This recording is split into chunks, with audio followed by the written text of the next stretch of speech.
नमामि धन्वन्तरिमादिदेवं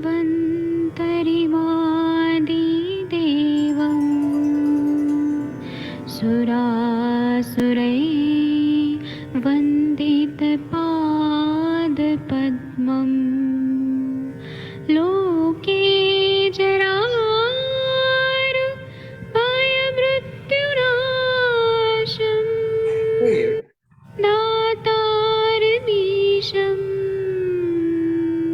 विविधौषधीनां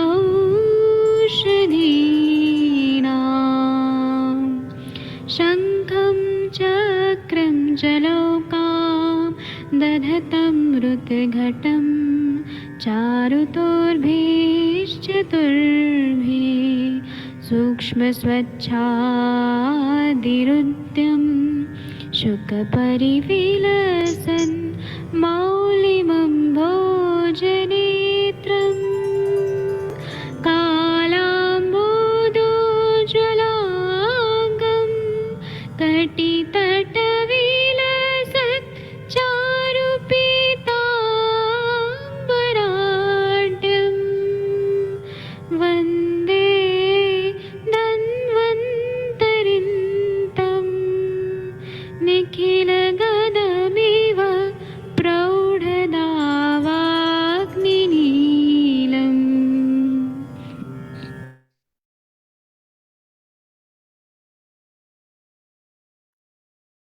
प्रणाम सभी लोगों को। मैं वैद्य अरविंद पाठक पुणे महाराष्ट्र से आप सभी लोगों का स्वागत करता हूं।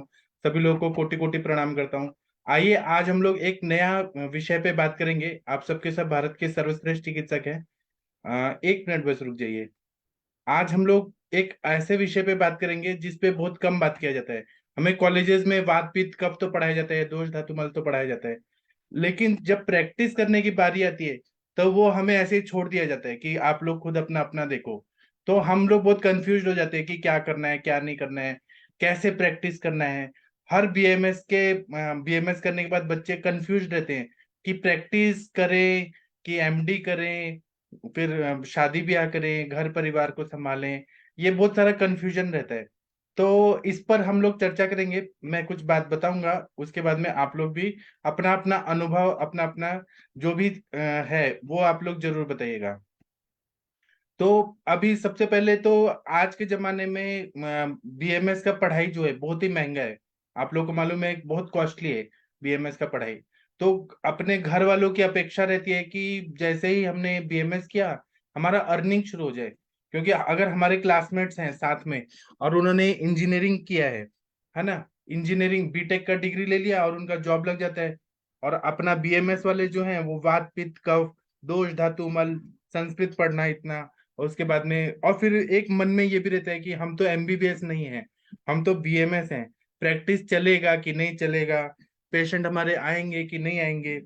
कुछ लोगों ने प्रैक्टिस शुरू किया, मेरे क्लासमेट्स की ही मैं बात बता रहा हूँ कि प्रैक्टिस शुरू किया और फिर पेशेंट नहीं आ रहे थे तो डिप्रेशन में, बहुत सारा डिप्रेशन में गए वो। तो वो साइकेट्रिक मेडिसिन शुरू कर लिए, नींद नहीं आ रही थी। कुछ लोगों ने रेंट पे ले लिया, मतलब जो फैक्ट है वो मैं बता रहा हूँ।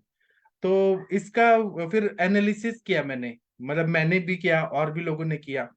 तो उस वो क्या कमियां थी वो उस पे हम डिस्कस करेंगे कि क्यों उनका प्रैक्टिस नहीं चल रहा था, क्यों क्या कमियां थी। पहले मैं डॉक्टर हरीश बत्रा जी से बुलाना चाहूंगा यहाँ प्लेटफॉर्म पे। सर आप कुछ बात करिए, क्योंकि ना ये केवल एक बात से नहीं होगा कि मैं केवल बोलूंगा, यहाँ पे सभी लोगों को पार्टिसिपेट करना पड़ेगा। आप लोग बताइए कि प्रैक्टिस को बढ़ाने के लिए आप लोग के दिमाग में क्या बातें हैं। डॉक्टर रविंद्र जी आप कुछ बोलेंगे, हम सबको डिस्कस करना है। अगर मेरे को अकेले बोलना है तो मैं एक फेसबुक लाइव करता हूँ, मैं फिर जाता हूँ। नमस्कार सर। हाँ नमस्ते, बताइए। नमस्कार हाँ सर बताइए। सर। जैसे प्रैक्टिस में जब हम लोग आते हैं सर आयुर्वेद में, तो जैसे जी सर मैं अपनी बात करूँ तो सर अब तक, क्योंकि आयुर्वेद में हमने पढ़ाई की सर, सब कुछ किया, लेकिन प्रैक्टिस जो की थी सर मैंने अब तक पिछले सर 8 साल 9 साल जो है एलोपैथी में की सर। जी पिछले सर 1.5 2 साल से जैसे आपका जब ये आयुष डॉक्टर जब से शुरू हुआ सर, जी तो मुझे लगा कि सर हमें अपनी उस पर प्रैक्टिस करनी चाहिए। और सर ये है कि जैसे अभी मैं सर आपसे सर सीख के, सर से सीख के, मतलब जहां जहां से मुझे मिलता है, तो सर आपको बताऊं, मैं अभी तक सर एलोपैथी की एक भी ड्रग नहीं दे रहा हूँ। मुझे सर रिजल्ट तो मिलते हैं, लेकिन सर क्या था ना सर, रिजल्ट जो मिलने चाहिए प्रॉपर, क्योंकि सर गाइड करना, जैसे आपसे मैं गाइड लेते रहता हूँ, सर से लेते रहता हूँ, तो रिजल्ट तो सर आते हैं, लेकिन 70% से या 80% आते हैं सर, उससे ज्यादा नहीं आते मेरे साथ। जी। तो वो हमें निकालना है कि क्या चीज है कमी, कि हमको 100% नहीं आ रहा रिजल्ट, क्यों नहीं आ रहा। उसकी वजह सर मुझे जो लगता है सर, जैसे आपने बताया था सर, कि अब तक सर जैसे मैं देखता आया सर, कि किसी ने मुझसे सर कहा कि दर्द के लिए, जैसे सर वेदना की बात करें सर, हाँ। किसी को संधि बात है, आम बात है, या हम्म। सर कटी फूल या सर हाँ। अफवाह है ना सर। हाँ। तो सर इनमें क्या है कि मुझे जैसे मुझे बता, मैं अग्निकर्म सर जैसे मैंने किया, उसका वेदना तो क्योंकि बात नास्ते रोजा, मतलब बिना बात के सर रोजा नहीं होगी सर। तो हाँ। सर मैंने सर उसे अग्निकर्म किया, उस टाइम क्या हुआ, उसका अग्नि की उष्ण जो रहती है अग्नि, और हाँ। 30 की उसकी बात जो है वहाँ हाँ। उच्चता जो है करके हाँ। उसे बात को हटा देती है सर। तो उस हाँ। टाइम से उसे 2 या 3 दिन के लिए तो सर आराम मिल जाता है। उसके साथ साथ जैसे मेरे मुझे पेशेंट में जैसे मैं देखता हूँ कि सर उसकी जिब्या साम है या निराम है, हाँ। मतलब उसकी जो ये अवस्था सब कौन सी ठीक है, है। ये सब आपने बताया, ठीक है, आप करते हैं, लेकिन कहाँ कमी रह रही है कि पेशेंट आपका हाँ सर, सेटिस्फाई नहीं हो रहा। मैं सर मैं वही बताना चाह रहा हूँ, वही बताना चाह रहा हूँ। तो सर मुझे जैसे लोगों ने बताया ना, 15 दिन में या 1 महीने में दर्द में आराम मिल जाता है, लेकिन सर आपने बताया, जैसे मुझे बताया कि आराम तो मिलता है, लेकिन इसे लंबे टाइम तक मेडिसिन देनी पड़ेगी। तो अब हाँ। होता है क्या, पेशेंट को सर हमने कह दिया कि आपकी 1.5-2 महीने में आराम मिल जाएगा। अब पेशेंट को आराम तो मिलता है, लेकिन वो ये सोचता है कि 1.5-2 महीने में पूरी तरीके से आराम मिल जाएगा, क्योंकि सर मुझे भी लगता था 1.5-2 महीने में आराम मिल जाएगा। तो हाँ। यही पर अगर मैं पेशेंट को ये बता दूं कि आपको जो है करीबन 1 से 1.5 साल लगेगा, है ना, हम्म। आपका पहले से जो वेदना है ये पहले से बेहतर हो जाएगी, है ना। बस ये हम्म। है कि आपको जो पूरी तरीके से आराम मिलेगा उसमें टाइम देना पड़ेगा, क्योंकि आपकी हाँ। व्याधि जैसे आपने मुझे बताया, गाइड किया, तो वो हम्म। मुझे समझ में भी आया सर। नहीं तो और तो सर जितनी भी अब तक मेरी बात होती थी सर, वो कहते थे 15 दिन में आराम मिल जाएगा, 20 दिन में मिल जाएगा सर। तो वो सर इस वजह से कहीं ना कहीं मैं मात खा रहा था सर। हम्म। देखिए क्या होता है कि हमारे पास पेशेंट आते हैं, क्रॉनिक पेशेंट के बारे में बात करते हैं। अब कोई पेशेंट आ रहा है ग्रहणी का, अल्सरेटिव कोलाइटिस का, और आप बोलेंगे 15 दिन में ठीक हो जाएगा, तो होगा क्या, पॉसिबल है क्या, जब उसकी पूरा इंटेस्टाइन के 4 लेयर्स पूरे लार्ज इंटेस्टाइन के घिस गए, खराब हो गए, पेरिस्टाल्टिक मूवमेंट नहीं है, सेल्स डैमेज हो गए, अल्सरेशन हो गया है, तो 15 दिन में कौन ठीक कर सकता है। तो इसीलिए हम बोलते हैं कि मिनिमम 4 महीना, मैक्सिमम 1.5 साल पूरा ठीक होने में लगेगा। और वो क्यों बोलते हैं हम लोग, क्योंकि पेशेंट जो आते हैं ना, आज के जमाने में पेशेंट के पास पैसा बहुत है ना, तो वो तलवार लटकाता है कि डॉक्टर आपने कहा था कि 3 महीने में ठीक कर देंगे, हमारा ठीक नहीं हुआ, ठीक नहीं हुआ। लेकिन जो हम परहेज बोल रहे हैं, वो परहेज पाल रहा है क्या, वो सबसे इंपॉर्टेंट है। तो अगर वो परहेज नहीं पाल रहा है, 100% हम जो बोल रहे हैं कि रात्रि जागरण मत करो, दिन में सो मत, तो अगर परहेज नहीं पाल रहे तो हमसे कैसे एक्सपेक्ट करता है कि संप्राप्ति भंग होके पूरा हील हो जाएगा जख्म, जो जैसे मैं अल्सरेटिव कोलाइटिस की बात कर रहा हूँ। तो इसीलिए हमें एक उसको एक ये बोलना चाहिए कि कुछ तुम प्रयत्न करो, कुछ हम प्रयत्न करते हैं। इस तरह से जब हम बोलते हैं तो पेशेंट कैसे स्ट्रेस में भी नहीं रहता कि हाँ ठीक है। और दूसरा बात है कि पेशेंट को ये रहता है कि मुझे फॉलो करना है, नहीं तो मेरे पैसे खर्च हो रहे, जल्दी जल्दी करूंगा परहेज, तो उसकी भी रेस्पॉन्सिबिलिटी हम उस पर डाल देते हैं कि आपको जल्दी ठीक होना है तो परहेज पालो, है ना। और दूसरा बात है कि वेदना का बात आ रहा है, पेन का बात आ रहा है, तो आपने कहा कि पेन 15 दिन में उस टाइम तक ठीक होता है, लेकिन बाद में पेन फिर बढ़ जाता है। तो इसके लिए कुछ ऐसा मेडिसिन नहीं ढूंढना चाहिए कि हमारा कुछ ऐसा तेल हो या लेप हो या कुछ ऐसी दवाई हो जो तुरंत मतलब पेन को कम करे, पेशेंट को रिलैक्स हो वो व्याधि से। आप बताइए सर, रविंद्र सर, जो जी मैं सर, बोल रहा जी हूँ। जी सर, जी सर, जी। हाँ, तो इसीलिए कुछ कुछ रिसर्च की जरूरत है हमको अभी हाँ आयुर्वेद सर, में। बिल्कुल सर, जैसे सर आपने बताया ना सर, उसको पेशेंट को आहार विहार पे सबसे ज्यादा बात करनी है सर। उससे ये कहना है कि हम, जैसे आपने बताया ना कि हम भी प्रयास करेंगे, आप भी प्रयास करेंगे, तो उससे सर ये कहना है पूछिए सर, भैया। आहार और विहार, ये दोनों ही इनका रोल इम्पोर्टेंट है मेडिसिन के साथ साथ। हाँ, तो वो केवल डॉक्टर पे ही रहेगा कि आप ठीक करो, आप दवाई दो, और हम कुछ भी जी सर, खाएंगे पिएंगे, हम बाहर से कचौरी खाएंगे, समोसा खाएंगे, और आप ठीक कर दो। तो ऐसा नहीं होता है ना, उसको भी पालना जी पड़ता है, सर, जी सर। इसीलिए हम प्रैक्टिकली जब प्रैक्टिस में बैठते हैं। अच्छा, पहले तो मैं सबसे पहले ये बताना चाहता हूँ कि सबसे पहले अपने आप को ये नहीं सोचना चाहिए कि मैं एक बीएमएस डॉक्टर हूँ। हमको खुद को एक अपने आप को, आप लोग अभी लिख लीजिए जो जो मैं बता रहा हूँ, अपने आप को हमें बॉलीवुड स्टार एज ए से कम, आयुर्वेदिक कंसल्टेंट। खुद को हमें सोचना चाहिए कि हम बॉलीवुड स्टार हैं, हम चरक और सुश्रुत के लेगेसी को आगे बढ़ा रहे हैं, तो हम बहुत श्रेष्ठ हैं। खुद को, ये कोई अहंकार नहीं, ये सेल्फ रेस्पेक्ट होना चाहिए अपने शास्त्र के लिए, शास्त्र के लिए और अपने लिए, कि हमने बहुत अच्छा चीज पढ़ा है। हमें हमारा जो रुतबा है वो एक अलग तरह का है, क्योंकि हमारे सर ऐसा हमें सिखाए हैं कि पहले के जमाने में वैद्य थे, उनको राज्य वैद्य बोला जाता था। तो हम लोग राज्य वैद्य से कम नहीं है। यहाँ डॉक्टर आदित्य सर भी बहुत रेस्पेक्टेड हैं, डॉक्टर रविंद्र सर भी हैं, डॉक्टर हरीश बत्रा जी भी राज्य वैद्य हैं आप लोग, है ना, डॉक्टर मंदाकिनी भी राज्य वैद्य हैं। तो अभी राज्य वैद्य, अभी कोई जैसे आप देखिए अमिताभ बच्चन हो गया, सलमान खान हो गया, तो उसका क्या वैल्यू क्यों है, वो आप बताइए। पैसा तो है उनके पास, सब कुछ है, पैसा तो दूसरे लोग के पास भी है, लेकिन उन्होंने अपना जो स्टैंडर्ड मेंटेन किया है कि वो लोग कहीं जाते हैं तो सब लोग ऐसे क्रेज हो जाता है कि वो आगे, वाह वाह वो आगे।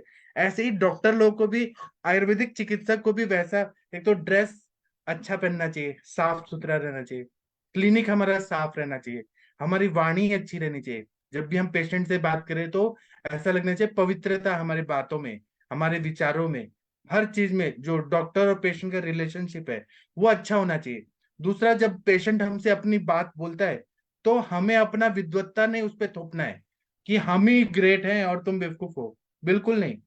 हम उसकी बात सुने, वो जो बात कह रहे हैं वो हम सुने, है ना, और तभी वो पेशेंट हमारे से कनेक्ट होगा, हम पे विश्वास करेगा, है ना। ये सबसे जरूरी है। दूसरा बात है कि हमें ना, अगर बॉलीवुड स्टार जैसा हम अपने आप को समझ रहे हैं, तो हमें ना हमेशा अवेलेबल भी नहीं रहना चाहिए। आप जितना अवेलेबल रहेंगे ना, मैं एक एग्जांपल बताता हूँ। जो सलमान खान है ना, उसको यहाँ भारतीय विद्यापीठ में फुटबॉल के लिए बुलाया जाता है चीफ गेस्ट के लिए। तो सलमान खान आता है या कोई भी सेलिब्रिटी आता है यहाँ हमारे पुणे में, तो आते हैं ना, तो वो आते हैं 5 मिनट रुकते हैं और फिर गायब हो जाते हैं। तो उनके पास ऐसा नहीं है कि टाइम नहीं है, लेकिन वो बोलते हैं हमारा शूटिंग है, हमारा ये है, हमारा मीटिंग है, हमारा ये वो है। तो अगर वो अगर हमारे साथ बैठ के मतलब 3-4 घंटा मैच देखेगा तो उसका वैल्यू रहेगा क्या? सब लोग बोलेंगे अरे ये तो कॉमन हो गया, अब तो अनकॉमन बन के रहना है हमें। तो जितने भी हमारे आस पड़ोस के लोग हैं या जब भी उनसे थोड़ा सा डिस्टेंस बना के रहना चाहिए। मैं ये नहीं बोल रहा हूँ कि आप मिलिए जुलिए नहीं, लेकिन पेशेंट लोगों के, जैसे हमारे सर बोलते हैं कि पेशेंट लोग के घर नहीं जाना है, ये कुछ अपना कायदा होता है, मर्यादा होती है। पेशेंट लोग के घर नहीं जाना है, पेशेंट लोग के साथ ऐसे बैठना उठना, थोड़ा अपने आप को अलग करना है कि हम अलग हैं। अपने आप को ऐसे सोचना है कि हम बॉलीवुड स्टार हैं। इसको निगेटिव वे में मत लीजिए, इसको पॉजिटिव वे में लीजिए कि हमें कुछ तो अलग चीज दिखाना है, अपने आप को अलग, हम कुछ अलग हैं, हम शास्त्र पढ़ रहे हैं, हम कुछ अलग हैं। और हमें बात करना है ना, तो हम आपस में बात करें। हम लोग, हम मतलब मैं डॉक्टर हरीश जी से बात करूं, हमारा एक लेवल होना चाहिए डॉक्टर लोगों का। ऐसा नहीं है कि हम अभी कुछ लोग ऐसे होते हैं, मैंने बीएमएस लोग देखे कि जहाँ पे हंसी मजाक हो रहा है ना, वहां पे जाके बैठते हैं और बहुत गंदे, मतलब मैंने जो देखा है ऐसे नॉनवेज बातें हो रही हैं, गंदे गंदे मजाक उड़ाए जा रहे हैं, और वहां डॉक्टर भी है और हंस रहा है, ही हू, हू, ऐसे जोक्स हो रहे हैं और डॉक्टर भी बैठा है। तो उस डॉक्टर की क्या रेपुटेशन होगी, आप ये बताइए। तो हमें वो चीज को मेंटेन रखना है कि एक डॉक्टर मतलब बहुत रिस्पेक्टफुल इंसान होता है पब्लिक में। अगर आप वो चीज नहीं मेंटेन करेंगे तो कोई पब्लिक आपको नहीं करेगा। दूसरा क्या है कि पेशेंट हमारे पास आता है तो आप हर समय अवेलेबल मत रहिए। आप एलोपैथी के बड़े से बड़े डॉक्टर कंसल्टेंट को देखिए, तो अपॉइंटमेंट लेके लोग आते हैं, है ना। वो आप बड़े बड़े देखिए, कोई भी हॉस्पिटल में, कॉर्पोरेट हॉस्पिटल में, वहां डॉक्टर के लिए पेशेंट वेट करते हैं। अगर आप इजीली अवेलेबल हैं तो क्या वैल्यू है आपका? फिर आपको पेशेंट ना 100 रुपया भी नहीं देगा, कंसल्टेशन ना 50 भी नहीं देगा कि ये तो हमारे लिए बैठा था, इसका चल नहीं रहा है, हम जो दे रहे हैं हमारे पे, हमारे देने से इसका गुजारा चल रहा है। अगर आप अपना वैल्यू गिराएंगे तो फिर वो ऐसे ही रहेगा। अब आपको क्या बोलना है इस बारे में, आप बताइए, मैं जो बोल रहा हूँ वो सच है कि नहीं है? सर आपने बिल्कुल सही कहा, क्योंकि सर अगर पेशेंट को अगर हम कहते हैं ना कि सर जिससे ज्यादा लगाव हो जाएगा, तो सर पेशेंट क्या वैल्यू नहीं समझता सर, जो वैल्यू होनी चाहिए सर। और सर जिससे हम अपनी दूरी मेंटेन करते हैं तो सर उसको क्या है, पेशेंट को कहीं ना कहीं डर होता है। अगर हमने डर नहीं होगा सर तो वो मेडिसिन भी प्रॉपर नहीं लेगा, वो आपसे बार बार डिस्कस भी करेगा ये दवाई कैसे खानी है, मतलब वो प्रॉपर तरीके से उसे एक बार हमने समझा दिया तो वो समझेगा भी। और नहीं तो क्या होगा सर, बार बार वो परेशान भी करेगा, फिर लास्ट में वो सर ये कहेगा आपकी दवा से कोई फायदा नहीं है। तो हाँ सर कुछ बराबर। ना कुछ मेंटेन रहता है सर, मेंटेन रहने चाहिए सर। जी, थोड़ा दूरी बनाना है और ना ज्यादा इन्वॉल्व नहीं होना है पेशेंट में। अभी मैं एक एग्जांपल बताता हूँ। एक शशि मैम अभी केस टेकिंग की थी ना, वो डॉक्टर परवीन कश्यप जी का पेशेंट था, जिसको हस्त मैथुन का वो था, है ना। तो क्या हुआ कि वो ना मुझे शुरुआत में पहले फोन करने लगा कि मुझे तो दवाई से फायदा नहीं हो रहा है, मेरे को नाइटफॉल हो रहा है, मेरे को ये हो रहा है, वो हो रहा है। मैंने एक बार दो बार सुना, बाद में मैंने उसको कहा फोन नहीं करोगे तुम, ये तुम्हारा खुद का गलती है, और तुम जॉब पे जाओ, काम पे जाओ। अगर तुमको काम पे नहीं जाना, और मेरे को बेवकूफ मत समझो। तो अभी नेक्स्ट डे पता चला कि वो काम पे जाने लगा और ठीक भी हो गया। अगर मैं उसी की बात सुनते रहता कि वो मुझे पैसा दे रहा है इसलिए मुझे उसको सपोर्ट करना है, तो वहां मैं गलत हो जाता। उसको सपोर्ट क्यों करना है? उसको हमने बोल दिया ना काम करो, ये करो। अगर वो करेगा तो वो आगे बढ़ेगा, नहीं बढ़ना है मत बढ़े। हमें उसी को ठीक करना है जो ठीक होना चाहता है। हम सबको नहीं ठीक कर सकते, ये बात भी ध्यान रखिए। हम पूरी दुनिया को नहीं इलाज करके पूरा ठीक कर सकते। अभी वहां पे इसराइल और फिलिस्तीन का लड़ाई हो रहा है, हम उसको सॉल्व नहीं कर सकते हैं, वो हमारे लिमिट के बाहर है। इसलिए सारे पेशेंट को हम ठीक करेंगे ऐसा नहीं है। जो ठीक होना चाहता है ना, जो हमें सपोर्ट करेगा हम उसको ठीक करेंगे। जो हमको वैल्यू दे रहा है हमारी बात को, उसको ही ठीक करना है। तो अभी देखिए, अभी आपका प्रैक्टिस बढ़ाना है ना, तो ये देखिए, ये कुछ ऐसे है कि मेडिकल प्रैक्टिस बढ़ाने के लिए कुछ टिप्स है। बाकी इस पे और हम बात करेंगे। आप लोग जैसे ब्लॉग लिखिए, आप लोग सोशल मीडिया का यूज करिए। अभी आयुष दर्पण पे तो हो ही रहा है एक तरह से, लेकिन आप ट्विटर पे, इंस्टाग्राम पे, अभी आप लोग देखेंगे कि कंचन मैम जो है, कंचन सूर्यवंशी मैम, वो एक छोटे छोटे रील्स बनाती हैं कि मेरे पेशेंट ठीक हुए। वैसे आप छोटे छोटे रील्स बनाइए। या फिर आप क्या करिए मालूम है, आपके क्लिनिक में अपना जो मोबाइल है, आजकल तो कितना अच्छा अच्छा मोबाइल आ गया है, तो मोबाइल से वीडियो बनाइए अपने पेशेंट का, अपना, आप जो भी है ना, वीडियो बनाइए। और वो एक टीवी लेके आइए और पेन ड्राइव को उधर लगा दीजिए। और जब भी पेशेंट आए ना, तो वो खाली बैठा रहता है वेटिंग रूम में, दिन भर वो देखते रहेगा कि इनके पास ये इलाज होता है। छोटा छोटा बनाइए, ऐसा जरूरी नहीं है कि पूरा शूटिंग करके पूरा हमें एकदम वैसे बनाए। छोटा छोटा बनाइए कि पेशेंट का टेस्टिमोनियल्स, कि हमको इससे ये फायदा हुआ, हमने आयुर्वेदिक ट्रीटमेंट लिया, हमको ये था वो था। ऐसे कुछ फोटोग्राफ दिखाए, बिफोर ट्रीटमेंट, आफ्टर ट्रीटमेंट। ऐसे ऐसे करना बहुत जरूरी है। उस जैसे मार्केटिंग जितना करेंगे तभी आपके पास पेशेंट आएंगे। अगर आप मार्केटिंग नहीं करेंगे और आप बहुत विद्वान हैं और आप एक जगह बैठे हैं, तो कोई भी आपके पास नहीं आएगा, बिल्कुल भी नहीं आएगा। लोग उसी के पास जाते हैं जहां भीड़ लगती है, जहां। तो आपको ऐसे लोगों के पास कनेक्ट होना है ना, तो मार्केटिंग करना ही पड़ेगा अपने बारे में। अब आप लोग बताइए क्या बोलना चाहते हैं। हरीश बत्रा जी, आप इस बारे में कुछ बताइए, आप बहुत सीनियर हैं, कुछ बोलिए प्लीज। अगर केवल मैं बोलूंगा सर तो मैं ऐसा आयुर्वेद नहीं में है। तो अभी आया हूँ सर, थोड़ा नहीं टाइम हुआ लेकिन, है। सबसे पहले तो मॉडर्न में कर रहा था सर। सर मैं अपना ही बता रहा हूँ सर, मैं कैसे कैसे मेरी प्रैक्टिस बढ़ी है सर। हाँ पेशेंट को बड़े अच्छे से कॉन्फिडेंस में लेने के बाद उसको एक्सप्लेन किया कि जो हम आयुर्वेद कर रहे हैं, जो मॉडर्न कर रहे हैं, मॉडर्न क्विक रिलीफ देती है, पर आयुर्वेद थोड़ा सा टाइम लेगा, पर बेस से ठीक होके आएंगे आप। हाँ, ठीक है। हेलो।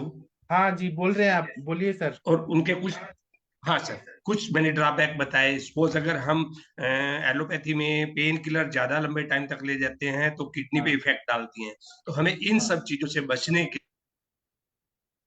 जी लिए हमें आयुर्वेद पे आना ही आना पड़े। अब आ जाए चाहे 10 दिन बाद आ जाए, कैसे भी अल्टीमेटली जो क्रोनिक डिजीज है उसका इलाज आयुर्वेद में ही है, मॉडर्न में नहीं है।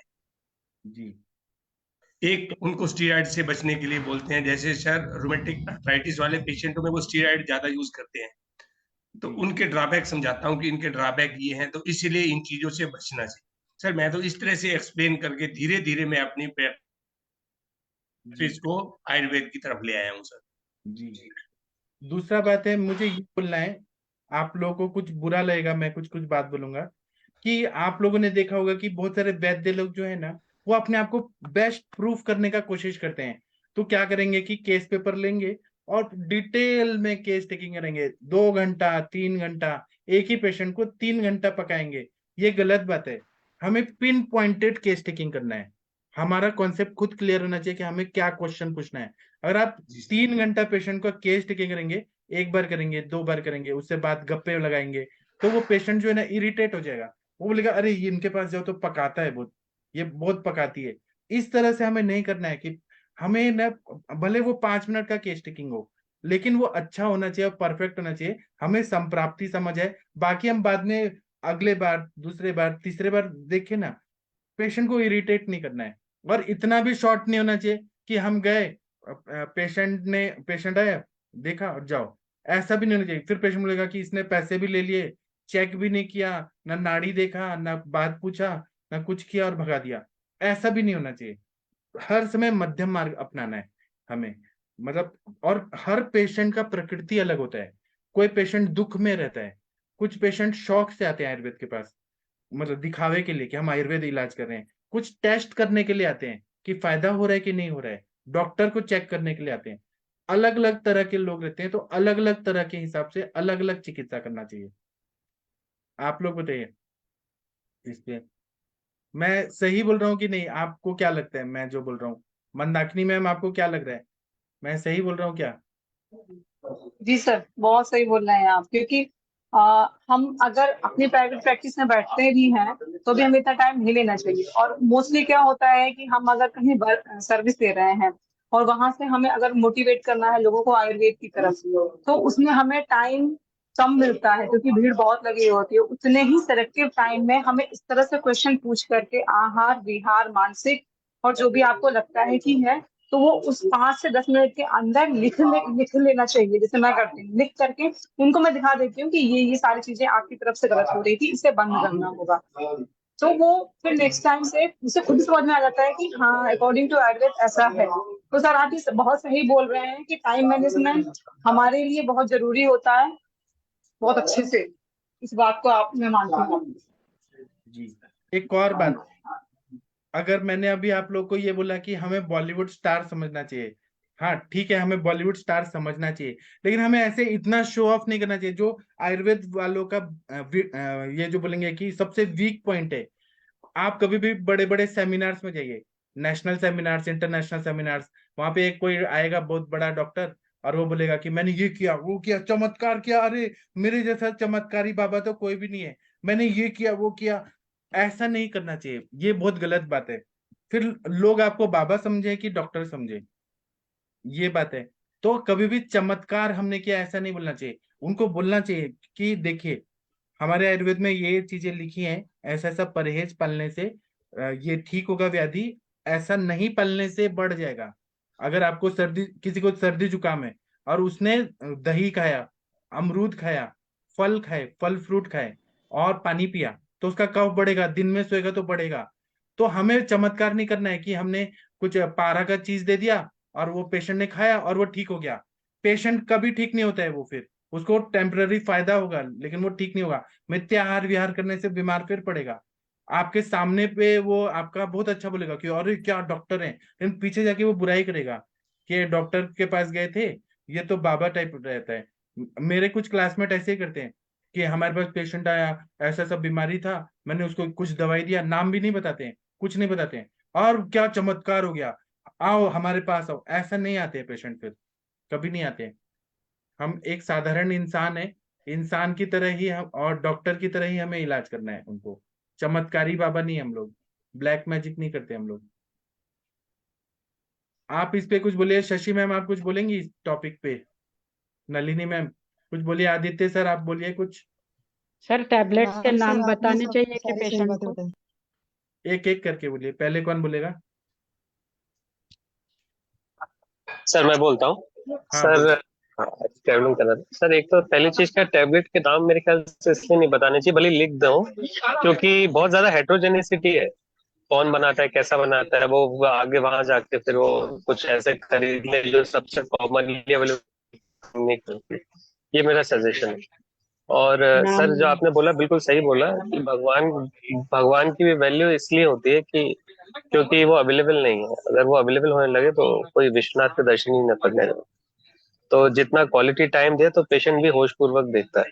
अगर हम जैसे मंदाकिनी में बिल्कुल हृदय से देखती है पेशेंट को, जैसे उनको पड़ोस को देखा, इतना इतनी उनको फिर वैल्यू खत्म हो जाती है। जैसे हमारे कई लोग, जैसे मनीषा मैम, जैसे बोलते हैं non corporate non professional way में, जैसे मातृत्व जहाँ रहता है, मातृत्व की कोई वैल्यू नहीं रहती सर। तो ये बिल्कुल कलयुग है और कोई वैल्यू नहीं रहती, पेशेंट भी नहीं समझता, वो सोचता है कि जब एक जगह इतना मिल रहा है तो दूसरी जगह तो और अच्छा होगा, ये तो ज्यादा टाइम दे रहा है, समय की कीमत भी खत्म हो जाती है। अभी मैं ट्रेन में हूँ, मैं देख रहा हूँ कि दोपहर में लगभग सब लोग सो रहे हैं, ये तो जनरल होश की, और जो दोपहर में सो रहा है वो क्या होश पूर्वक रिस्पेक्ट देगा। तो कहने का अर्थ है कि टाइम उतना ही देना चाहिए जितना क्वालिटेटिव हो, उससे वैल्यू भी बढ़ती है सर। समय एक ऐसी चीज है, जीवित चीज रहती है, पैसा कीमत, लोग उसकी वैल्यू जी। और दूसरा बात है ना कि उनको हमें बात खुद को, अवेलेबल नहीं। हाँ, हमें खुद को ऐसा रखना है कि हम बॉलीवुड स्टार की तरह कम टाइम में मिले। लेकिन अगर कोई हमारे मुंह पे तारीफ कर रहा है तो हमें वो तारीफ में बहुत ज्यादा नहीं होना चाहिए। कृष्ण भगवान ने कहा है कि बहुत ज्यादा खुश मत हो, अच्छा होने पे बहुत खुश मत हो और दुख होने पे दुखी मत हो, सम भाव से रहना है हमें। अगर कोई सर हमारे जो मुंह पे तारीफ कर रहा है वो जाके पीछे बुराई भी कर रहा है। जो तारीफ करेगा सर वही बुराई करेगा सर, क्योंकि दोनों एक ही तरीके से मन के लगाव है हाँ, साइकोलॉजिकली। जिस उसको जब तक हमसे अच्छा फायदा हो रहा है, हम उसको रेस्पेक्ट करें, वो अच्छा बोले, अब पीछे जाके वही इंसान बुराई करता है। तो हमें उनके बातों में नहीं फंसना चाहिए, वो बुराई करे या अच्छाई करे, हमें अपना काम करना चाहिए। जी। हाँ, नलिनी मैम, आप क्या बोल रही थी?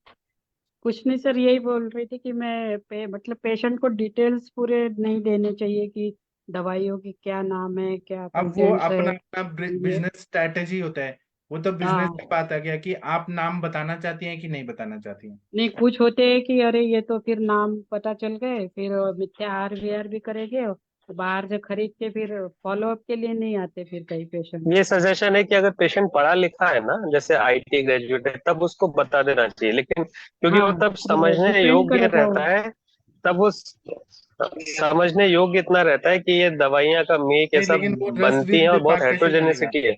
अब सर, अभी आज के जमाने में लोग क्या करते हैं, गूगल करके आते हैं।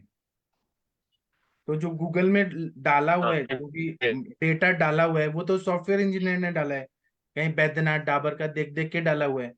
तो आप अगर नाम सब बता देंगे ये दवाइयां हैं, तो पेशेंट हमारा बहुत होशियार है, गर्म वो हो जाएगा फिर, वो क्योंकि वो देगा। तो सर अपनी दवाई को फिर सीरियसली लेते नहीं अगर फिर बाहर से खरीदेंगे तो। हाँ, लेते नहीं है। हाँ, जी जी बिल्कुल। और और फिर अगर उनको पेशेंट में एक बार ट्रस्ट आ जाए, ट्रस्ट फैक्टर रहता नहीं यूजुअली आजकल, अगर ट्रस्ट आ जाए तो जिनको बात नहीं अलग है है, वो अगर मत जब है। तक ट्रस्ट नहीं है, वो सोचते हैं कि ये तो जड़ी मनोवस्था बूटी देखिए है, इसको बाहर आपको भी अप्रोच। मिल जाएगी। जिनको और नहीं वहां वो से ना फिर आए, मेडिकेशन उनको लेते हैं। उनको हमें डील ही नहीं करना है, जिनको ट्रस्ट नहीं, मत है। कुछ पेशेंट बहुत इंटेलिजेंट होते हैं, ऐसे इंटेलिजेंट होते हैं ना, उनको लगता है कि ये डॉक्टर बेवकूफ है लेकिन हम ज्यादा होशियार हैं। तो चरक में बोला है, और वाग्भट में भी बोला है कि चंडम शोकातुरम वीरम कृतघ्नम वैद्य मानिनम। ये त्याज्य रोगी हैं। जो चंड है मतलब बहुत धूर्त है, अपने आप को बहुत ओवर स्मार्ट समझ रहा है। चंडम शोकातुरम, शोकातुरम मतलब बहुत ज्यादा डिप्रेशन में है, जो ठीक ही नहीं होना चाहता है, वो हमेशा उधर ही रहना चाहता है। कितना भी आप इलाज करेंगे उसको वहीं रहना है। चंडम शोकातुरम भीरुम, भीरुम मतलब डरपोक। आप इलाज करें अग्निकर्म और वो डरेगा कि अग्नि से जला देंगे। आप दे रहे हैं वमन और वो बोलेगा नहीं मेरे को वमन उल्टी से उसको इलाज ही नहीं करना है। फिर कृतघ्नम, कृतघ्नम मतलब हम उसको अच्छा कर रहे हैं लेकिन वो हम हमारे बारे में निगेटिव सोच रहा है या निगेटिव कर रहा है, या उसके मन में ये नहीं है कि डॉक्टर को फीस देना है हमें, उसके बारे में उसको त्याग देना है हमें। जो हमारा मेहनत का नहीं देना चाहते मत दे, आप मत आओ, ये ज्यादा चाहिए। और वैद्य अमानिनम, वैद्य को रेस्पेक्ट नहीं करे, उसको इलाज नहीं करना है हम। और जब तक हम ये चीज नई पॉलिसी अपनाएंगे ना कि कौन पेशेंट हमें ठीक करना है कौन नहीं ठीक करना है, तब तक हम आगे नहीं बढ़ सकते हैं। एलोपैथी के भी डॉक्टर है ना, सब पेशेंट नहीं देखते हैं। सर मैं इसमें एक एग्जांपल रियल लाइफ का देना चाहूंगा कि हाँ, क्या हुआ था जब मेरी टाटा सीएमसी वेल्लोर से पढ़ाई खत्म हुई थी, वापस घर गया था कि घर पे रहेंगे, जो करेंगे अच्छा करेंगे। हाँ, तो वहां पे एक आरसीसी रीजनल कैंसर सेंटर है जिसकी अभी जर्जर अवस्था है, क्योंकि जैसे टाटा में और दूसरे अस्पताल में बहुत अंतर रहता है, सीएमसी वेल्लोर टाटा में और दूसरे अस्पताल में बहुत अंतर है, भले सरकार कुछ भी कर ले, क्योंकि वो डिसिप्लिन वो मैनेजमेंट वो कभी नहीं आता। तो मैं आरसीसी में गया था जहाँ पे मेरा घर है, वहां पे रीजनल कैंसर सेंटर में, तो एक एक्यूट ल्यूकेमिया का बच्चा लिया। अब क्या हुआ, मैं हर मरीज को जैसे मैं खुद का इलाज कर रहा हूँ इस तरीके से करता हूँ, तो उसकी माँ ने बोला 5 साल का बच्चा था कि आपका बच्चा है। हम्म, मतलब पेशेंट बहुत भावुक तरीके से बोलेंगे आपको, लेकिन आपको उनके भाव में नहीं जोड़ना है। अब ये बात सच है कि जब आप भाव में जोड़ते हैं तब ज्ञान ज्यादा मिलता है, हम्म, लेकिन अगर आप भाव में जुड़ जाए ना तो पेशेंट वैल्यू भी नहीं करता है। तो जब उसने बोला आपका बच्चा है और बच्चे की कंडीशन धीरे धीरे बिगड़ रही थी, हर घंटों में 4 घंटे में बदल जाती थी। तो बच्चे के अंदर मतलब जैसे काउंट्स बढ़ गई थी 3.5 लाख, किडनी खराब हो रही थी। और ये सब मुझे दिख रहा था, किडनी होगी खराब 2 दिन बाद, लेकिन उसके लक्षण हमें रिजल्ट में दिख जाते हैं। तो 2 दिन बाद तो मर ही जाएगा, फिर कोई ऑप्शन नहीं रहेगा उसके पास। तो मैंने क्या किया, उसको अपनी गोद में बिठा के दूसरे अस्पताल में ले गया, प्राइवेट। उनको लगा कि क्यों ये सरकारी योजना से 5 लाख रुपए से नहीं कर रहा है, सब काउंसलिंग वाउंसलिंग की, लेकिन मरीज अनपढ़ रहता है, डॉक्टरों को भी समझ में नहीं आती है। जो ल्यूकेमिया की जो एक्यूट कंडीशन रहती है ना, डॉक्टरों को भी समझ में नहीं आती, मरीज तो छोड़ दीजिए। तो मैं 3 दिन तक जागा रहा। उस बच्चे को मैंने जब एडमिट किया तो पैसे नहीं दे रहे थे कि मैंने अपने को सरकारी अस्पताल प्राइवेट अस्पताल नहीं थी, जैसे कैथेटर की बच्चा 15-18 किलो का होगा, 17-16 किलो का। तो उसमें क्या पीडियाट्रिक लाइन डलनी होती, तो पूरे ग्वालियर में वो लाइन अवेलेबल नहीं थी, मतलब पूरे शहर में। तो एडल्ट लाइन बहुत एक्सपर्ट एनेस्थेटिस्ट, उसकी भी उसको वैल्यू नहीं मालूम, पेशेंट नेतागिरी करने लगे, सब करने लगे। तो हालांकि मैंने पेशेंट को ब्लड लेने के लिए नहीं जा रहे, मैं 3 दिन तक जागा रहा, 72 घंटे कोई था। तो ये तो हम लोग रेसिडेंसी में करते थे, उस पेशेंट के लिए अपना बच्चा सामने 3 दिन जागा। तो कोई अपनी तरफ से कोई पैसा नहीं, बस बिल चार्जेस है मिनिमम, उसमें वो कर लगे, हम आपसे खरीदेंगे नहीं गए, माँ बाप सो रहे हैं, डॉक्टर भाग रहे हैं ब्लड लेने। किसी को विश्वास नहीं होगा कि ब्लड बैंक में क्या डॉक्टर हो, क्योंकि पेशेंट मतलब जो जैसे हृदय से काम करते हैं ना, उसकी कोई वैल्यू नहीं है, बिल्कुल ममता की वैल्यू नहीं है, भगवान की कोई वैल्यू मान के चलिए। वो जो होता है तब सब भगवान किताबों में रखते हैं, रियलिटी में सही नहीं रहता। तो ये बात बिल्कुल है कि समय उतना ही दीजिए, अगर मैं नहीं देता तो पेशेंट 2 दिन में ही मर जाता। हालांकि वो महीने भर बाद मरा, क्योंकि फिर मैंने इलाज करना उसका बंद कर दिया 3 दिन बाद कि बहुत हो गया। तो वो दिल्ली जाओ जाओ कहीं भी चले, अब दुनिया में कहीं भी चले, ऐसी चीजों का इलाज नहीं होता है। तो उसको वैल्यू नहीं समझ में आती। तो ये सारी चीज देख के कीजिएगा कि हम अपना कर्म करते हैं। कई बार ऐसा लगता है कि मेरे को इसलिए भगवान बनाया था, अभी मैंने नहीं किया तो कोई और इलाज नहीं करेगा। लेकिन सारी चीजें देख के देखिएगा कि फैमिली भी नाराज थी, सब नाराज थे। तो सर बिल्कुल जिसे बोलते हैं उतना ही टाइम दीजिए और फिर डेलीगेट। जी, इस विषय पे और कोई कुछ बोलना चाहेंगे? शशि मैम आप कुछ बोलना चाहेंगी? हरीश बत्रा जी आप कुछ बोलना चाहेंगे? नहीं सर। हाँ जी सर, ये बात तो सही है, आपने जितनी बातें बताई वो भी बहुत सही है। और अभी जो आदित्य सर ने बताया वो भी सही है। जैसे अभी मेरे पास एक पेशेंट का आया, वो मेरे को काफी बार फोन करके परेशान कर दिया था। मतलब ये है कि रात के 10 बजे उसने फर्स्ट डे फोन किया। मैं क्या सोची मेरे किसी रिलेटिव वगैरह का, तो मैंने उठाया। फिर बल्कि मैंने बोला, मैंने कहा डॉक्टर साहब इस टाइम कॉल नहीं करते। उस वक्त उसने बताया मैं डॉक्टर हूँ। बाद में पता चला वेटरनरी डॉक्टर है। कई बार बहुत कुछ पूछा। फिर मैंने लास्ट में बोला, मैंने कहा गूगल फॉर्म फिलअप करके मेरा ऑनलाइन फीस सबमिट कर दो। उसके बाद से कोई रिप्लाई नहीं, कोई वो नहीं। तो कई बार पेशेंट्स ऐसे होते हैं उसके बाद, और उस वक्त काफी बोलना कि आप ही हाँ, मेरे को ठीक कर सकते इस हो। बारे में तो मुझे इस भी कहना है कि बिना कंसल्टेशन फीस के कोई भी पेशेंट नहीं देखेगा। भले 100 रुपया लीजिए लेकिन कंसल्टेशन फीस लीजिए, और आपको जितना लेना है लेकिन लीजिए। कंसल्टेशन फीस के बिना कोई पेशेंट नहीं देखेगा, आयुष दर्पण के कोई चिकित्सक नहीं देखेगा। फ्री में नहीं देखना, और ना कुछ बताना है, ना जूनियर्स को बताना है ना सीनियर्स को बताना है। अपना आयुष दर्पण पे ठीक है हम बात करते हैं, वो ठीक है, लेकिन और लोगों को कभी भी कोई भी दवाई नहीं बताना है। जो लोग हमारे साथ नहीं आयुष दर्पण के उनको बिल्कुल नहीं बताना है। अपने रिलेटिव्स का इलाज नहीं करना है, चाचा का, मामा का, मौसी का, फिर अपनी वाइफ के परिवार का बिल्कुल फ्री में इलाज नहीं करना है। फीस लेना है, और अगर आपको लेने में शर्म है तो मुझे दे दीजिए वो पेशेंट, मैं फीस लूंगा, लेकिन बिल्कुल भी फ्री में इलाज नहीं करना है। ये और बात सर हमेशा ऊपर से रखिए। वो बोलता था ना कि मेरी 1.5-1.5 लाख रुपए एक महीने की कमाई है, इतने साउंड फैमिली बिलोंग करता हूँ, दिस दैट। और जैसे ही मैंने मतलब फीस के लिए बोला, तो बहुत सारे ऐसे पेशेंट्स भी होते हैं, अफोर्डेबिलिटी होगी, हो सकता है, गॉड नोस, बट लोग मुफ्त में चाहते हैं। और मेरा पर्सनल एक्सपीरियंस है कि कभी भी मुफ्त की कोई चीज मतलब अच्छी नहीं पड़ती है।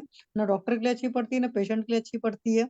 हाँ, कोई अफोर्ड नहीं कर सकता, वाकई ऐसा इतना कुछ वो नहीं है है, तो आप मेरे को चैरिटी कर ऐसे दो। फोन आता है कि डॉक्टर साहब हम बहुत गरीब हैं, आप हमसे फीस मत लो, कंसल्टेशन भी मत लो। मैं बोलता हूँ कि आप पेट्रोल पंप में जाइए, अब पेट्रोल का क्या रेट है? 105 रुपए है ना अभी महाराष्ट्र में। तो वो आपको 5 रुपए में 10 रुपए में देगा क्या पेट्रोल पंप वाला? तो वो बोलेंगे नहीं। तो अगर वो नहीं देंगे तो आप हमसे क्यों अपेक्षा कर रहे हैं कि हम फ्री में इलाज करें, हम आपसे फीस ना लें? क्यों? आखिर क्यों? आप चीनी लेके आइए, आटा लेके आइए, उसके लिए पैसा लगता है ना, देना पड़ता है ना। तो डॉक्टर का फीस क्यों नहीं देना है आपको? तो हम गरीब हैं, तो गरीब है तो सरकार से मांगिए आपको जो भी इलाज कराना है। सरकार से मांगे। आपको मतलब ऐसे हमसे क्यों अपेक्षा किया? हम हमारा भी खर्चा है। आप जहाँ क्लिनिक खोल के बैठे हैं उसका सब रेंट भरना पड़ता है, बिल बिल आता है, हर चीज का है। तो डॉक्टर से क्यों अपेक्षा कि फ्री में करो? वो तो है ही sir.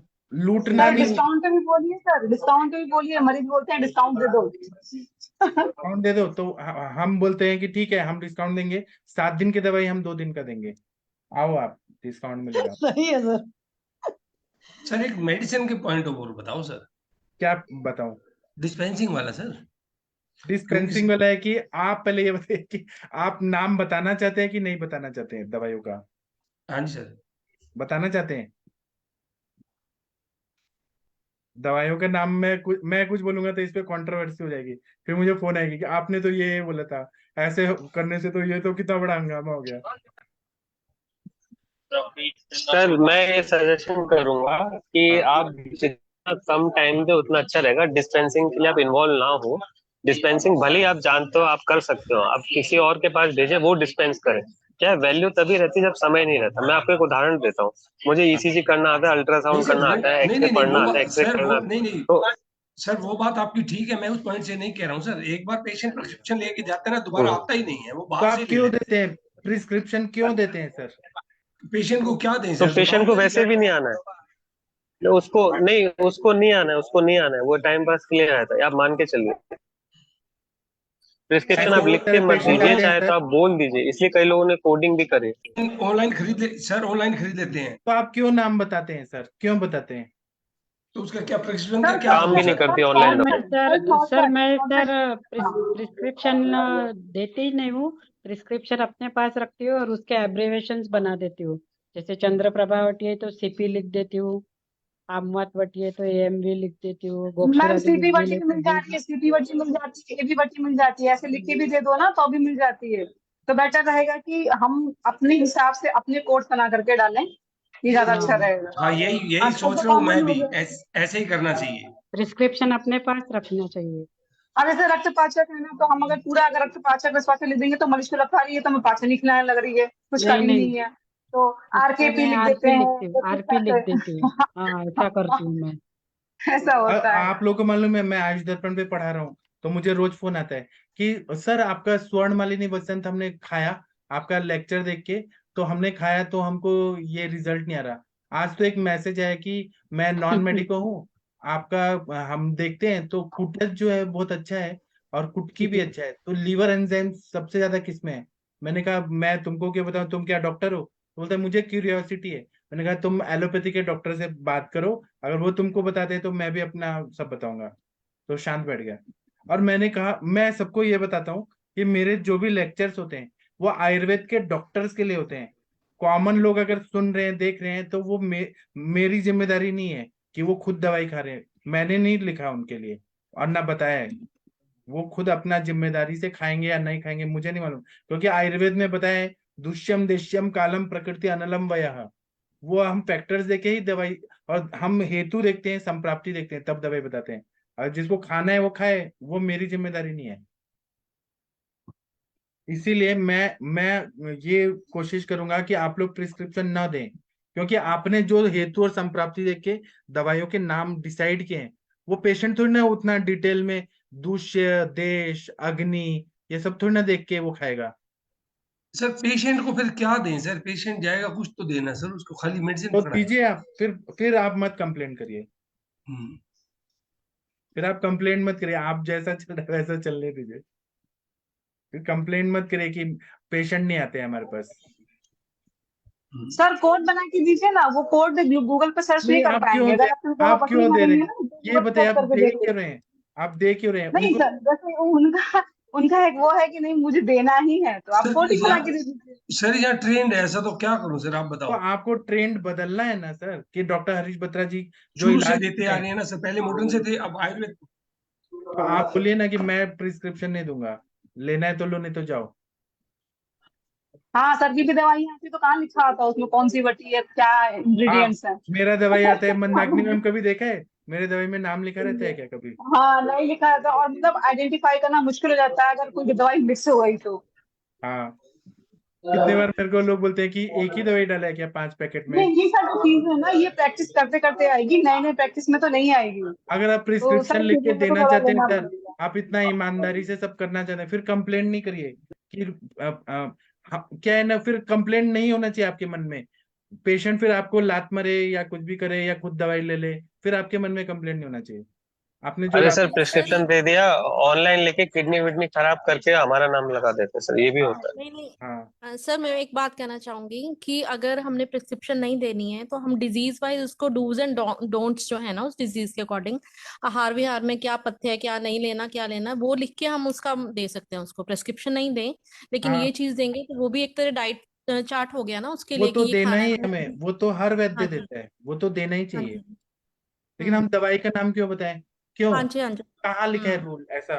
Supreme court of India या इंडियन कॉन्स्टिट्यूशन में लिखा है कि डॉक्टर को दवाइयों का नाम लिख के देना है, ऐसा कहीं है सर इंडियन पर पीनल कोड। दवाइयों का नाम नहीं, पर डोज तो लिख के देनी पड़ेगी, क्यों, इसलिए तो ना। आप सर लिखिए, मेरे डोज हिसाब लिखिए जी। दवाइयाँ पे हम लिख देते हैं, लेकिन सम टाइम क्या होता है ना कि कभी कभी वो या तो दवाई वो बच्चे क्या करते हैं ना, एक से डिब्बा निकाल के दूसरे डिब्बा में काली कर लेते हैं।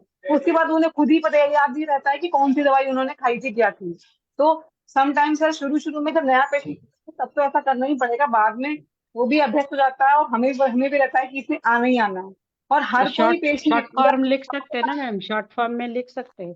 जैसे हाँ वही गंधर्व वही मैं भी कह नर्तकी रही है हूँ। तो मैं जीएच हाँ लिख दे, हाँ वही जी। और हमें लिखना। और देखिए सर एक बात और, मतलब मैं, आप बुरा नहीं मानिएगा, हम कभी भी कहीं भी अगर प्रिस्क्रिप्शन अगर अपना दे रहे हैं, तो अभी पूना का मुझे नहीं पता है, लेकिन यहाँ पर अगर हम बिना प्रिस्क्रिप्शन के दवाई देते हैं तो किसी के पास भी जाता है तो सर एक तरह से मेडिको लीगली कहते हैं, अरे डॉक्टर को तो यहाँ सीधी बोलते हैं पेशेंट की, मैं डॉक्टर को तो दवाई लिखनी चाहिए, डोज लिखनी चाहिए, कैसे लेना है वो पूरा लिखना चाहिए, ये हमें चाहिए सर, मांगते हैं यहाँ पर।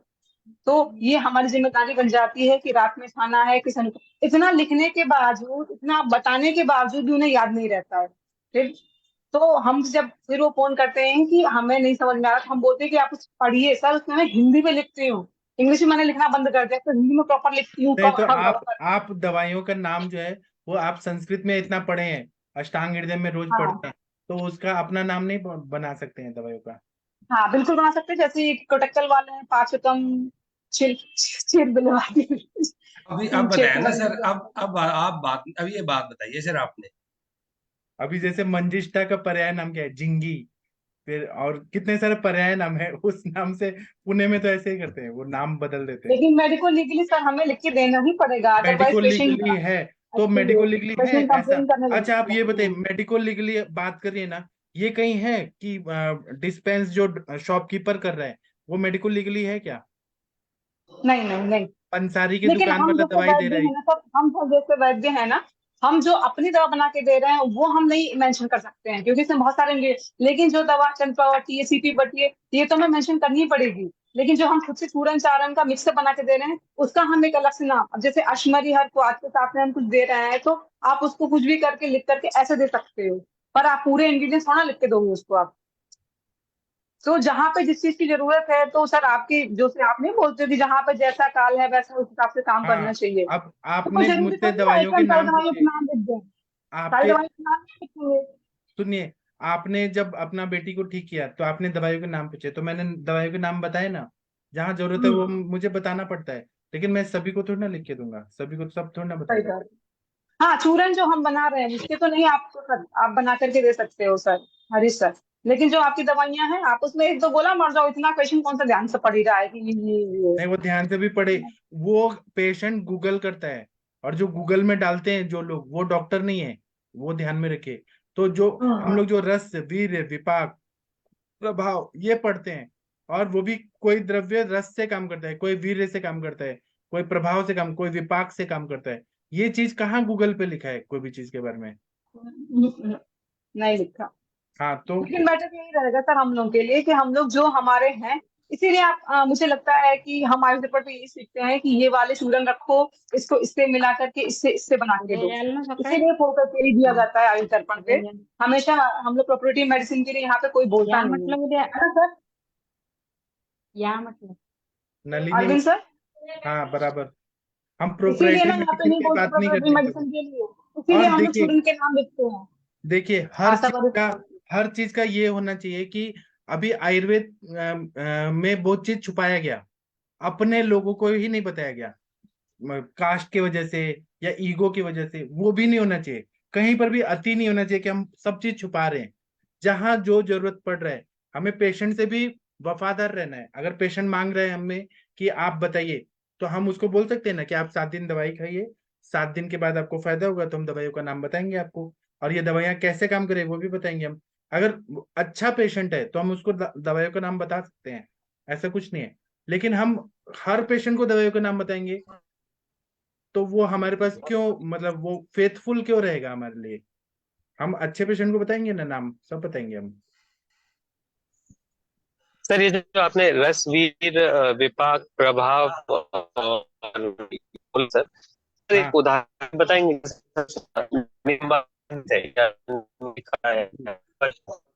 आपकी आवाज नहीं आ रही सर। ये बोल रहे हैं रसवीर विपाक का डिटेल में बताइए कि रसवीर विपाक क्या होता है। बताइए विनीता मैम, कोई द्रव्य का रसवीर विपाक के हिसाब से बताइए। जैसे कि आप ना अदरक लेंगे सर, अदरक और शुंठी लेंगे, तो आपने अदरक खाया है क्या सर?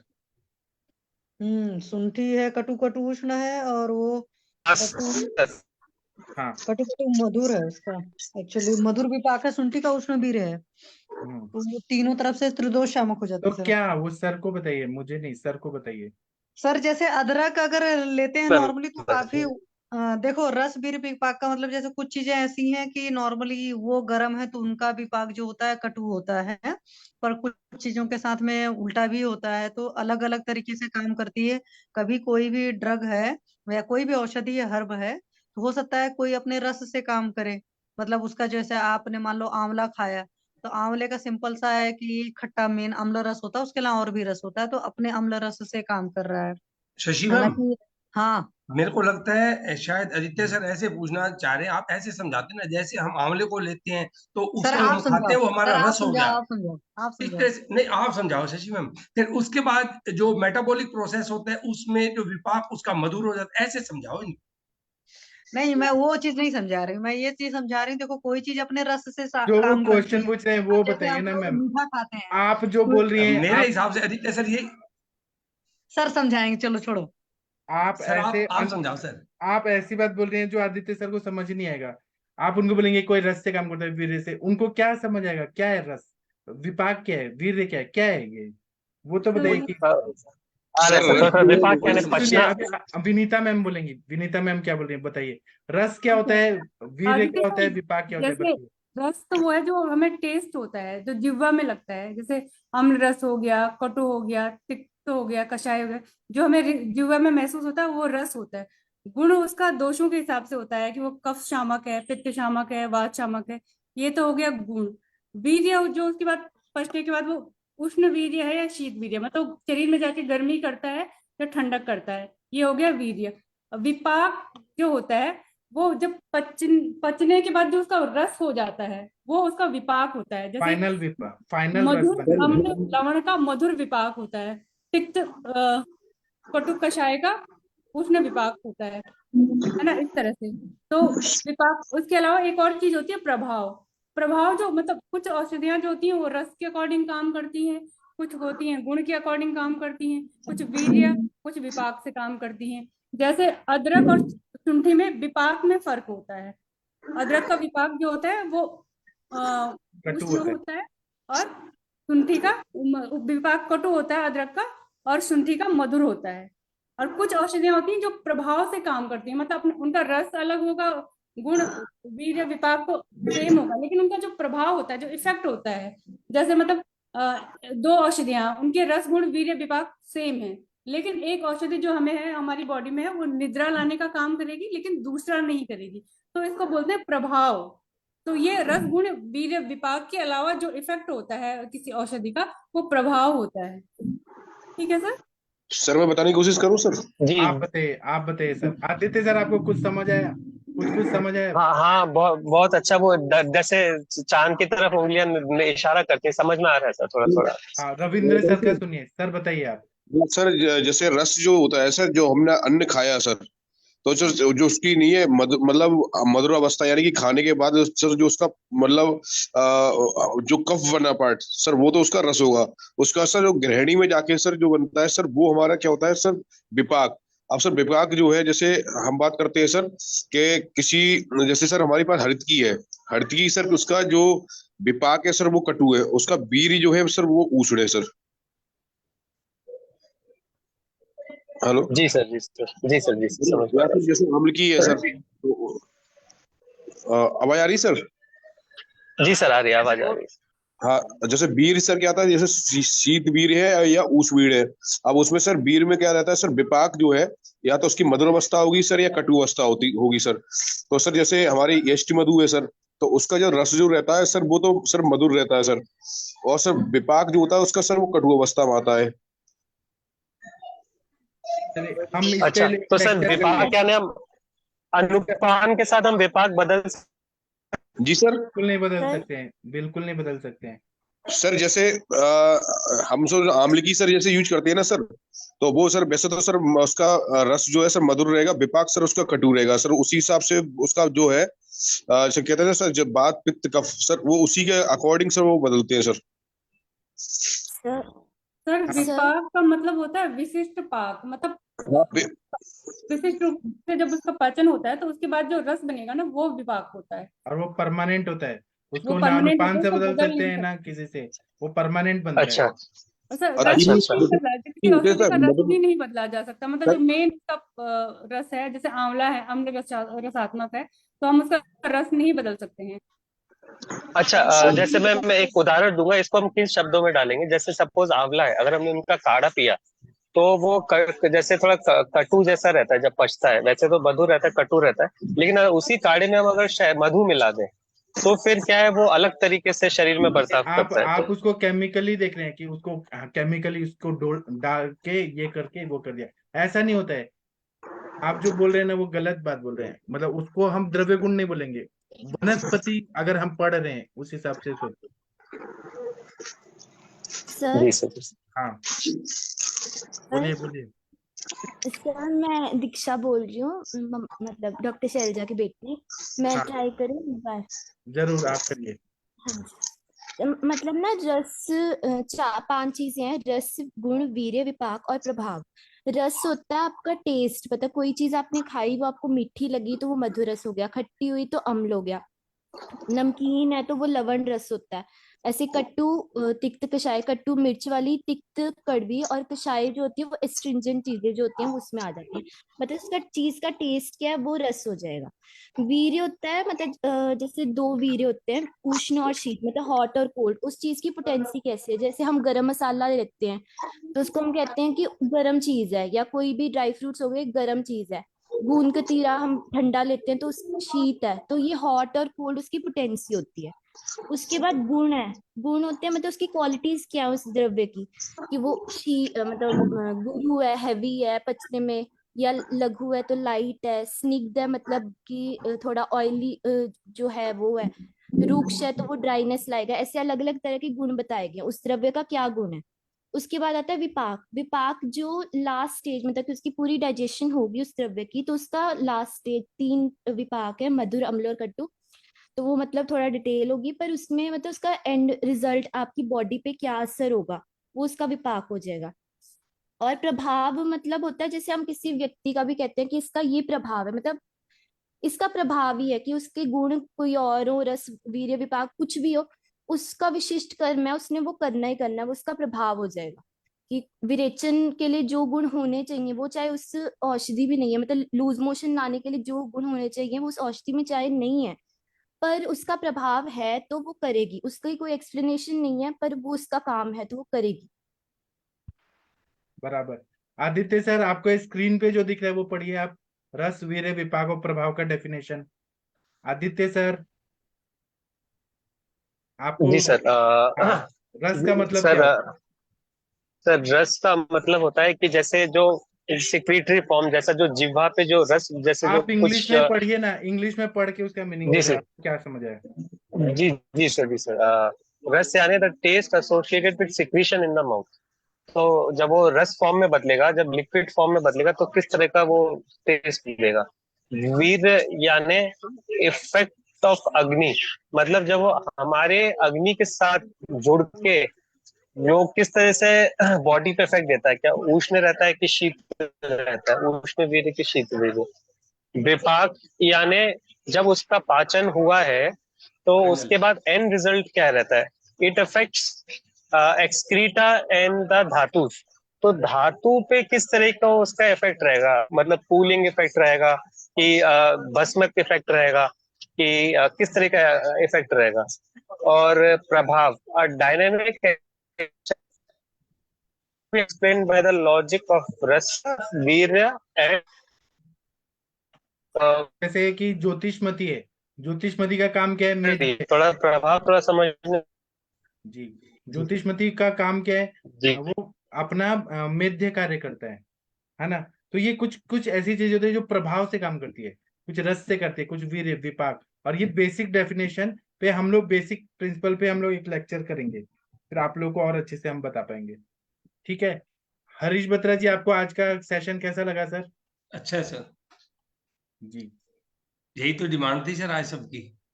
हाँ, तो आप बताइए, आपको प्रिस्क्रिप्शन लिख के देने में खुशी होती है क्या? नहीं सर, वो पीछे का ट्रेंड चला आ रहा है ना सर। अभी मेरे 2-3 पेशेंट खराब हो गए सर, बिहार से हैं, वो वहीं ले लेते हैं सब। हाँ, तो आप वही वैसे ही चलना चाहते हैं तो आप चलिए। पेशेंट एक बार आएगा और बाद में नहीं आएगा, तो आपको अच्छा लगता है तो आप करिए। सर ऐसा है, उसमें ना 2-3 चीजें मिला देता हूँ मैं। आप पेशेंट के उन- सामने झुकते हैं कि पेशेंट आपके सामने झुकना चाहिए? नहीं वो तो बात तो ठीक है सर। पेशेंट के सामने आपको झुकना है कि आपको झुकाना है? नहीं सर, अगर हम झुक गए तो फिर वैल्यू खत्म हो जाएगी सर। हाँ, तो क्यों प्रिस्क्रिप्शन लिखने का कहाँ है आयुर्वेद के डॉक्टर के लिए? ऐसा रूल्स बताया क्या आयुर्वेद के डॉक्टर के लिए? अगर है तो बताइए, आयुष डिपार्टमेंट ने पास किया ऐसा रेजोल्यूशन कि हमको प्रिस्क्रिप्शन देना ही है? और जिसको देना है, हाँ, पेशेंट मांग रहे हैं ना प्रिस्क्रिप्शन चाहिए, चलो हमारे साथ आके बैठ के चरक संहिता पढ़ो, एक अध्याय टीका के साथ पढ़ो, गंगाधर टीका या चक्रपाणी टीका पढ़ो, आयुर्वेद समझता है ना तुमको, तब आओ हमसे बात करो, तब हम बताएंगे कि क्या दे रहे हैं और क्यों दे रहे हैं। तो उसका डेडिकेशन है क्या पढ़ने में, समझने में? उसको केवल यह है कि हम पैसा दे रहे हैं इसलिए डॉक्टर को खरीद लिया, वो हमको प्रिस्क्रिप्शन देगा। और वो प्रिस्क्रिप्शन वाला कैसे है मालूम है? आप लिख के देते हैं ना एक जगह हाँ जी। प्रिस्क्रिप्शन, वो दूसरे डॉक्टर पास जाके बुराई करेगा कि हमने, हमको ये डॉक्टर ने दिया, डॉक्टर हरीश बत्रा जी ने ये दिया प्रिस्क्रिप्शन, इससे फायदा नहीं हुआ, आप दो इसको। फिर दूसरा डॉक्टर बोलेगा कि हाँ बेकार दवाई है, वो भी ऐसे ही करेगा, बेकार दवाई है मैं दूंगा। ऐसे होता है। तो प्रिस्क्रिप्शन का मतलब क्या है, यूज क्या है, क्यों देना है हमें प्रिस्क्रिप्शन? सर अभी तक ना मेरे किसी पेशेंट में ऐसा नहीं हुआ सर कि जिसके रिजल्ट आए अभी तक। तो टचवुड बड़ी अच्छी जगह बैठ के बोल रहा हूँ सर, आपने जो सिखाया है ना सर, उससे मैं डे बाय डे मैं ऊपर ही जा रहा हूँ। मेरा एक सिंगल पेशेंट भी ऐसा नहीं है कि जिसने आके कंप्लेंट की हो कि मेरे को फायदा नहीं हुआ। हाँ, क्योंकि आप तो लॉजिक से दे रहे हैं, लेकिन आप जो प्रिस्क्रिप्शन में जो आप बोल रहे हैं कि वो नहीं आते हैं, जो नहीं आते वो तो नहीं आएंगे। आप प्रिस्क्रिप्शन मत दीजिए सर, मैं ये ठीक आपको सजेस्ट करूंगा। ठीक है सर, ठीक। क्योंकि आप एमडी का है, चिकित्सा है, आपने इतने साल लगा के उस संप्राप्ति पढ़ा है, पेशेंट देख के आप संप्राप्ति समझ रहे हैं। वो पेशेंट इस सब में, जैसे चाइनीज लैंग्वेज आपको बताया जाए कि चाइनीज पढ़िए, वैसे वो चाइनीज लैंग्वेज है उसके लिए संप्राप्ति। वो कैसे बताएगा कि ये दवाई सही है कि गलत है? जी सर। मैं जो बोल रहा हूँ वो गलत बोल रहा हूँ कि सही बोल रहा हूँ? वीना मैम आप बताइए। हाँ सर, मैं तो डिस्पेंस करती हूँ बहुत ज्यादा। हाँ 15 दिन की मेडिसिन देती हूँ, 1 महीने की मेडिसिन बाद में देती हूँ। मगर जो महंगी दवाई रहती है, बोले तो बृहत्वाद चिंतामणि, वो तो लिख के देना ही पड़ता है ना। और लेके आने के बाद फिर, क्योंकि यहाँ बिल बढ़ जाता है ना, नहीं तो। वो ठीक है, वो अपना अपना जगह, अपना अपना स्टाइल, नहीं, मगर वो सब अलग अलग। आप लोग सर क्या मैं एक चीज करोगे? पूछ रहा था सर, जी अगर हम सर मेडिसिन देते हैं अपने ही नाम बना के दे दें, चलेगा फिर प्रिस्क्रिप्शन? हाँ, तो दीजिए ना, क्यों? हमारे जमदग्नि सर ऐसे ही करते हैं, अपना नाम बना के, दवाइयों हाँ का जी। नाम फॉर्मूला बना के और देते हैं, उसमें क्या प्रॉब्लम है? आरोग्यवर्धिनी को नागार्जुनी वटी बोलते हैं, उसमें क्या ठीक है, प्रॉब्लम है? ठीक है च्यवन सर। प्राशावलय को भार्गवालय करके बोलते हैं, क्या प्रॉब्लम है? आप दीजिए ना, उसमें क्या प्रॉब्लम है? हमें पूरा अधिकार दिया है कि हम दवाई बना भी सकते हैं, दवाई अपने नाम से दे भी सकते हैं, क्योंकि संप्राप्ति हमें मालूम है, पेशेंट को नहीं मालूम संप्राप्ति। जी सर। अगर मैं गलत बोल रहा हूँ तो आप बोलिए, मुझे क्रॉस करिए कि मैं क्या गलत बोल रहा हूँ, लेकिन बोलिए। ठीक है, तो अभी हम सेशन बंद करते हैं सर, फिर से हम करेंगे इस पे और चर्चा। Thank you sir. अभी रह गया अधूरा सर। अभी तो शुरुआत है सर। हाँ सर। थैंक यू बड़े सर। बड़े बहुत दिनों बाद नंबर आया सर। जी ठीक है, thank you sir, thank you. जी सर।